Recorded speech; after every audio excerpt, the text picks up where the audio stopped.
let's talk it through really quickly before we head out of here. You bring in James Pierce Jr. because you get pass rush outside of Trey Hendrickson. Yeah. You got to feel good about that. If Trey Hendrickson goes down, you have to look at the pass rush and say you have a gaping hole at pass rush. Now you kind of fix that with a guy like James Pierce Jr. Are you saying, oh, damn it, we draft James Pierce Jr. What happens to Cam Sample snaps? What happens to Miles Murphy snaps? What happens to Joseph Osai snaps? Are you saying that? Nobody's saying that. We're saying that we probably potentially have another guy. It could be a double-digit sack guy in the NFL, and potentially even a sack leader as he matures through his NFL career.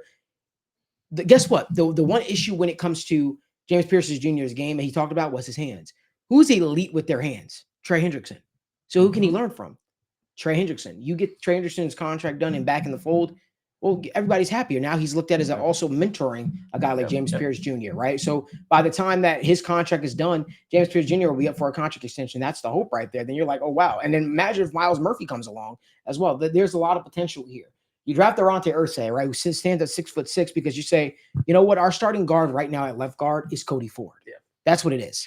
Does Arante Irsay excite you more than Cody Ford? Yes. 6'6" is a guy that could play along the offensive line. You keep him on the left side of the offensive line at left guard next to another your booking tackle on Orlando Brown Jr. So you have two massive human beings protecting Joe Burrow. Guess what happens? The swatted passes, those guys are able to get a hand on these defensive linemen and drag them down. Those batted balls won't be a thing. Arante Irsay is technical, right? This is a guy that is going to excel blocking for Joe Burrow. Then you know what we do? We say, you know what?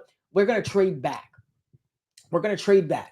We're going to trade we're going to trade back. We're going to get pick 60, pick 102, pick 228. And we gave up 54. And everybody goes mild. And everybody says, why did you do that trade? Well, we did that trade because we wanted to get more draft capital. Right now, what are the Bengals missing? They're missing more draft capital. When we traded back in the first round, we gained more draft capital. We gained pick 23, pick 54. These picks allowed us to maneuver and do more things that we weren't able to do last draft, right? With that, we get a guy that probably wasn't necessarily the best on the board right there, but he was the best at his position. Yes. You don't have to wonder. You don't have to think. Jonas Savaiino was a guy that we discussed here. He's a guy that we liked for his athleticism.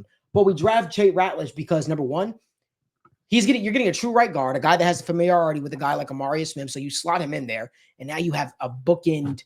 You have the bookend on the right side, bookend on the left side. You feel very, very good about those pieces. And Joe Burrow gets to stay upright. Right, Deion Walker is a guy 6'7". He comes in instantly as our biggest interior defensive lineman, even bigger than TJ Slayton, the guy the Bengals just picked up. Yeah, right. He offers the same upside in the pass rush and run stuffing that a lot of these guys do. But I think Deion Walker over time can really bulldoze his way through and be a real force on the defensive line. That's one thing you turn on the film with Deion Walker. The one thing that I think that bothered me a little bit was his effort at points. Yeah. He came out to say that, hey, you know what, I was dealing with a broken back, right? This season, Deion Walker. Yeah.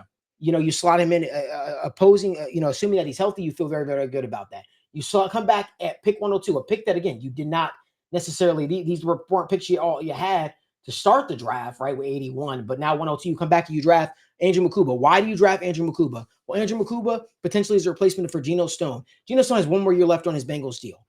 Cincinnati hasn't treated him greatly, but he hasn't treated Cincinnati greatly as well. You get Andrew Makuba, a guy in here with ball skills quite like no other, has the ability to track the football down. You feel good about it. Noah Williams, another ball hawking guys. If you look at what we did with the draft, guys, sometimes we found ourselves double dipping on picks.